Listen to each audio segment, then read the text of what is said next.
Okay, it's 4 o'clock, so we're going to go ahead and get started. Thanks to all of you for joining. It looks like we have a little over 100 people online right now, and I'm sure that number will continue to go up a little bit. So thank you all for joining. For those of you that this isn't your first time, or this is your first time, just a couple of house cleaning things that'll make our experience for everybody a little better. Number one, if you can, please keep yourself muted. That way we don't get any background noise. Number two, if you're not one of our presenters, please keep your video off. It just helps keep the focus on our presenters. And then finally, you can go ahead and ask questions in the chat, but the presenters, myself and Sonya, will not take questions until at the very end of the presentation. And the questions in the chat room will be answered by other people that are kind of monitoring the chat room and trying to answer those questions. So with that, I'm going to hand this on to our president, Sonya Christian. Well, good afternoon, everyone, and welcome. We're already at 122 participants and going up. We've been averaging anywhere between 150 and 225. And the very first one we had 472 participants. I'm very thankful for all of our faculty who have joined me today in this virtual forum. As we move to the next slide, you will be introduced to them. We have our Academic Senate President today wearing his hat as a political science faculty, and you can see his wonderful chandelier in his house. We can't see his face yet. I'm sure he's going to adjust his camera so we can see his face. You will hear from Ashley Choate from biology, and I'm sure everyone is curious to hear how the biology faculty are dealing with labs and other complicating issues when you are taking science online. We will hear from Josh Autumn about music and the different types of studio classes and the difficulties that you are encountering in this transition to #VCGoesOnline. And finally, you will hear from a mathematician, Professor Josh Lewis, helping us understand how he deals with all those symbols and so on as he is thinking about teaching math online. So moving to the next slide, I think by now we all know that we are in a state of business unusual. And just today, the breaking news has been that Kern County has tested its first positive case. So things are going to probably start changing dramatically here in Kern County as we're watching the national news and the worldwide news. This particular slide that Leslie put together is pretty impressive, and I keep it as one of my standard slides to be able to continue to message our campus community and those who have tuned in that the rate of growth of the coronavirus, COVID-19, is pretty fast. And so we need to be very active in our social distancing practices. So as of today, March 17th, it's St. Patrick's Day, but it's also my puppy, Neo's birthday. He turns 3 today, a big golden retriever. As of 1:54 p.m., we have over 196 cases worldwide, definitely a pandemic. And in the United States, we have over 5,800. And you will see we have now one in Kern County. So moving to the next slide, this has been the dashboard that our team has been using for all of our communications. And when I refer to our team, let me introduce you to the virtual seminar team, Todd Coston, our technical director, Shannon Musser and Leslie Vaughn. You can't see them, but they are working on the content. And Leslie, along with several others, also moderating the chat box.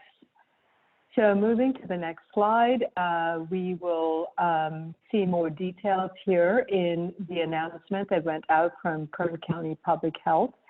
as we have more sites having the capabilities to actually perform the test. The note here that might be important for you or you might be curious about, that there were 84 notifications from healthcare providers, of which 36 came back negative, and we're still waiting on the results of 48. So the big message that we've been sending out as a campus to our students, but also to the larger community, is that more than just being concerned for our own personal health, and it's not that we're not concerned, we are, but the bigger issue really is that we at Bakersfield College want to be ambassadors for the larger public health and public good of our community. This particular red graph shows clearly that if we as individuals in the United States and in the world don't take protective measures, then the phenomenon that happens is represented by red, where you see the graph peaking at a place where it exceeds the capacity of our healthcare system. However, if we do take protective measures of social distancing, we're not getting out there in public gatherings. And what we do is we stop preventing the rapid spread of the virus. And so the length of time gets lengthened, the peak gets shortened, and thereby our healthcare system can really focus on the most vulnerable populations in our community. There was a recent article on March 14th that was put out by the Washington Post, and Harry Stevens here conducted 4 simulations, and he actually gives it to you, and you can click it and see the simulation of the spread of the virus. And I mentioned yesterday that I've been having sidebar conversations with a lot of my academic colleagues across the state, and we've been quibbling with some of the details of what Harry Stevens has to say. But we all agree that what he demonstrates is that it is only through social distancing that we can really have a significant impact in slowing down the spread. So the word, quarantine is kind of past news, and it's relevant for cases that we know it's symptomatic, and if that individual is in contact with other individuals, so that works to some extent. But this is more a global call of everyone, but whether symptomatic or not, to really actively participate in social distancing, with the President of the United States recently saying even not having groups of 10 coming together. So moving on, you're probably curious of what BC is doing. The next slide will show you that we are not really rookies when it comes to distance learning. You can see over the last 5 to 6 years that we have been keeping pace with the state in growing the proportion of distance learning classes that we offer here on our campus. And the next slide shows us that right now in 2019-20, about 21% of our courses are already online. And this is without taking into account the work that faculty did in the last 4 to 5 days. I think we have transitioned probably 1,500 courses online. Remarkable. I mean, I can't imagine any other school doing it with such quality and such excellence. I've been hearing faculty staying awake till 3 a.m. in the morning to put their materials in a virtual format. Moving to the next slide. We are also very aggressively communicating with our students and to others who may not have internet access, that we have some local resources like Spectrum and Comcast, and we are receiving many emails, many phone calls, and we have individuals responding to it and getting resources to our students so that they can participate well in this changed environment of learning.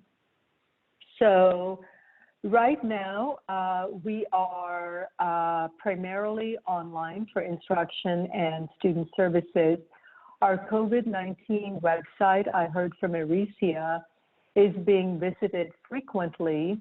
And in fact, yesterday I received an email from a faculty member in Virginia Tech that she was watching our virtual forum, watching our faculty sharing tips and tricks online. So I was just really felt so warm that we are supporting the larger higher education more than just our faculty here at Bakersfield College. Our employees are moving to quickly work remotely.